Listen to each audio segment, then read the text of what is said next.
பேச்சு போட்டியுடைய அடுத்த போட்டியாளரை பற்றி சொல்கிறீங்க. அவர் பேசுனது இன்னொன்று பார்த்தேன் கிளிப்பிங்ஸ். பாசிசம், நாசிசம், திமுக வந்து கூட்டணி கட்சிகளே வந்து நாசம் பண்ணிடும்.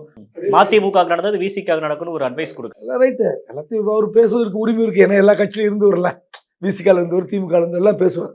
அவர் ஒரு வார்த்தை சொல்கிறாரு, தங்களுடைய கட்சி தலைவரை எப்படி வந்து போற்ற வேண்டும் அல்லது எப்படி வந்து நிலைநிறுத்த வேண்டும் என்பது ரொம்ப முக்கியமாக பார்க்கப்பட வேண்டிய ஒரு விஷயம்.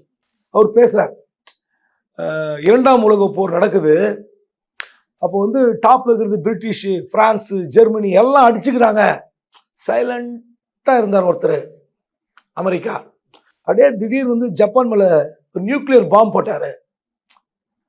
இரண்டாம் உலக போர் க்ளோஸ். அந்த நியூக்ளியர் பாம்பு தான் நம்ம தலைவருங்கிறார்.